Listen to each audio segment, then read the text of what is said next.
Como os decía, este platonismo que ha creído en la gramática, en el lenguaje, ha creído en la verdad, oculta una voluntad de muerte. Es decir, la motivación psicológica del platonismo es una oculta voluntad de vengarse por los aspectos odiosos de la vida, de la propia vida. Es resentimiento. Eh, y entonces, la razón última, la motivación última del platonismo existe en el terreno moral. ¿Sí? Es un determinado tipo de hombre, de ser humano, el que ha generado ese error en que consiste Occidente. El platonismo ha creído en la perspectiva absoluta, objetiva, ha creído que existía una verdad en sí, una belleza en sí, una bondad en sí. Esa perspectiva se ha continuado en el cristianismo. De algún modo, la clave de bóveda de todo ese platonismo en Occidente acaba por ser Dios, que es justamente el punto de vista objetivo de la realidad, es la perspectiva absoluta. Bueno, pues tanto la metafísica como la epistemología como la moral occidental han creído en esta perspectiva absoluta y esa perspectiva absoluta no existe. No hay más que múltiples perspectivas son todas falsas, unas son favorables a la vida y otras no. Nietzsche apuesta por las favorables a la vida. Por eso, él sostiene que en el fondo, como ya os he dicho antes, más cerca de la realidad está el arte, que es una metáfora de la realidad, pero subjetiva, y por eso que cuando Manrique, por ejemplo, nos habla en las coplas a la muerte de su padre de que la vida eh, son los ríos que van a dar a la mar, que es el morir, pues ahí está utilizando la palabra vida en un sentido claramente metafórico.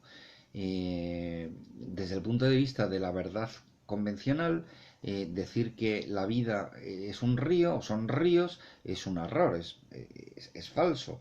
Pero desde el punto de vista, digamos, de artístico, eso nos acerca mucho más a lo que es la vida en sí que cualquier pretensión de definirla racionalmente. De algún modo, el mito, como os he dicho también antes, o el politeísmo que defiende que hay muchos dioses, cada uno de los cuales representa un punto de vista, una fuerza, si queréis, de la realidad, está más cerca de la verdad, de la realidad, que el monoteísmo. Por eso decía Nietzsche que los dioses se han muerto de risa al escuchar al dios cristiano decir que él era el único dios. Y también, desde luego, desde el punto de vista moral, el paganismo, que es, digamos, lo previo al cristianismo, está más cercano a la realidad que incluye lo apolíneo, sí, pero también lo dionisíaco que el cristianismo. Vamos a pasar al segundo problema, que es el problema de la moral. En la moral, Nietzsche, él se considera un gran moralista, él ha tenido ojo justamente para ese problema. Él entiende que acerca de la moral se ha escrito mal y con fundamento muy poco. Él, sin embargo, se sabe a sí mismo como un gran moralista. Dice que su método es el de la genealogía, que trata de dar con el origen de los valores para saber cuál es el valor de ese origen. Entonces sostiene en los dos grandes textos dedicados a este problema, Más allá del bien y del mal y la genealogía de la moral, que originariamente en, las morales europeas los valores más importantes eran los valores de la moral aristocrática. De tal manera que lo bueno era identificable a lo noble, a lo aristocrático, mientras que lo malo era lo referido a lo vulgar, a lo plebeyo. Eh, si, por ejemplo, recordamos la moral aristocrática de los poemas homéricos, ahí se dice que lo valioso es justamente eso, lo que hace el noble porque lo hace el noble. no porque en sí mismo lo sea, sino porque lo hace el noble. Lo valioso es ser capaz de mencionar un largo linaje, o lo valioso es el éxito, que son todos valores aristocráticos. Bueno, pues esta moral aristocrática que ha existido originariamente en todos los pueblos europeos será sustituida en todos por la moral de los esclavos, que es la moral de los débiles, es la moral de los sometidos, es la moral en donde el fuerte es el malo, etcétera. Y digamos, en Occidente, esta moral de esclavos, esta moral de rebaño, comienza con el judaísmo, pero se va a universalizar, se va a convertir en la moral europea con el cristianismo. Entonces, las bienaventuranzas, por ejemplo, el sermón de la montaña en donde Cristo da la serie de bienaventuranzas que dice, bienaventurados los débiles, bienaventurados los pobres de espíritu, bienaventurados los pobres, bienaventurados los enfermos, etcétera. Es un manifiesto perfecto de esta moral de esclavos o esta moral de rebaño. En esta moral de esclavos que ha iniciado el judaísmo y que ha universalizado el cristianismo, justamente lo bueno es eso, lo débil, por eso que las virtudes asociadas a esta moral de esclavos sean la humildad, la obediencia, la subordinación, la templanza, la mesura, etcétera, etcétera.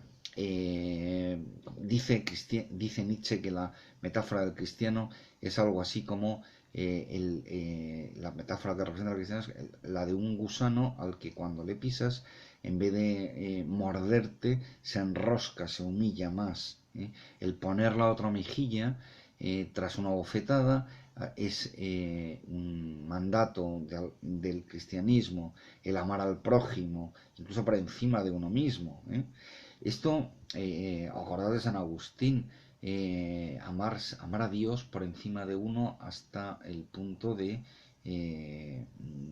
rechazarse a sí mismo, de humillarse del todo.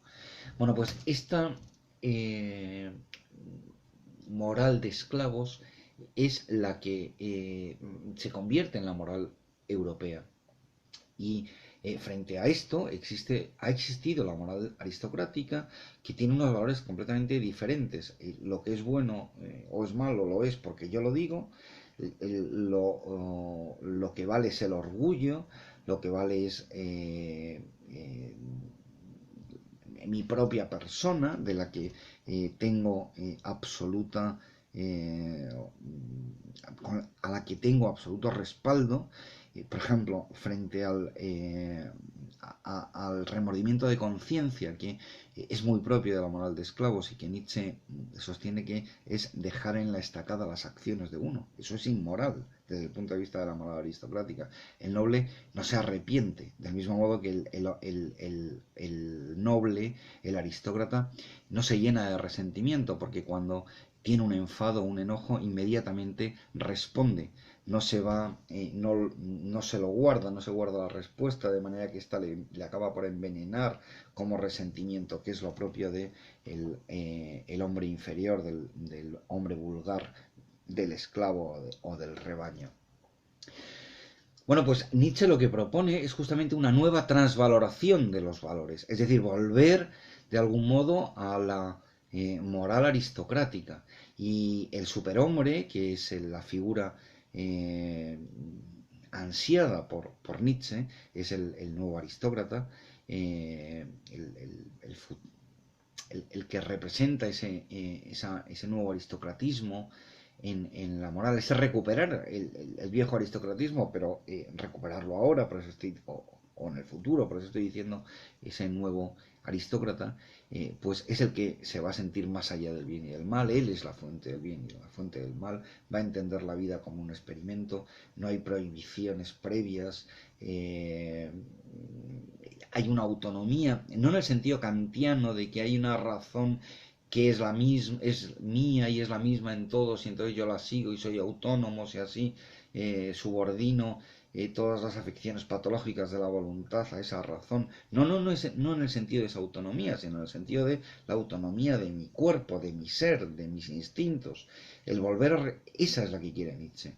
Por eso volver a recuperar el valor de los instintos también es propio de esta moral aristocrática.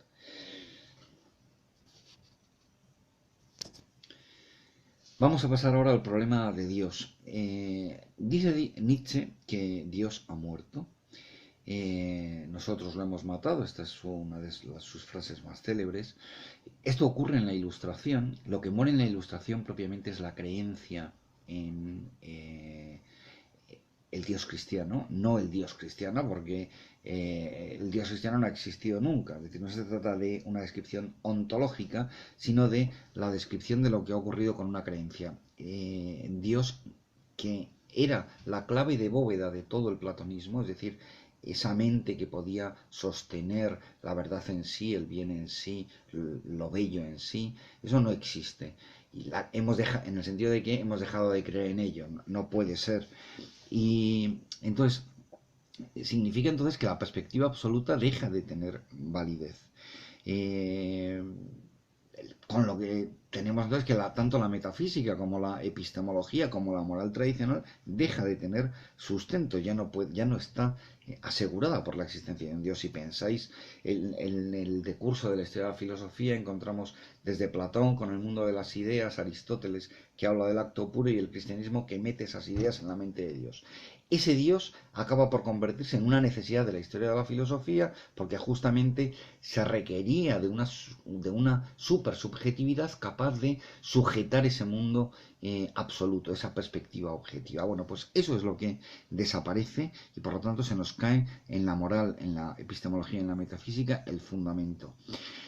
A partir de aquí, entonces, ¿qué se abre? Pues se abren varias posibilidades que Nietzsche califica como diversos nihilismos.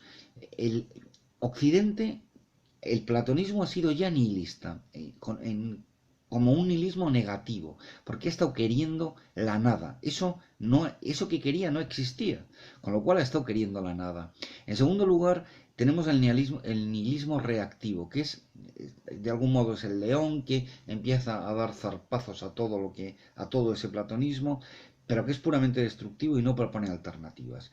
Después, y que está representado por lo que llama Nietzsche el más feo de los hombres. Después tendríamos el nihilismo pasivo. El nihilismo pasivo que consiste en no anhelar ya nada grande, en no querer nada, no en querer la nada, sino en no querer nada, conformarse con un pequeño placer de día, un pequeño placer de noche. Es un poco la figura del burgués mediocre, del hombre anclado en la realidad, sin grandes anhelos, no sabe lo que es el amor, no sabe lo que es las estrellas, no sabe lo que es la poesía, no quiere nada grande. Bueno, pues eso lo llaman el nihilismo pasivo. También, digamos, las formas más decadentes de este nihilismo pasivo pueden llevar al suicidio o a la ascensión del querer, que representa, por ejemplo, el budismo. Y por último está el nihilismo activo, que queda abierta como posibilidad a partir del nihilismo reactivo.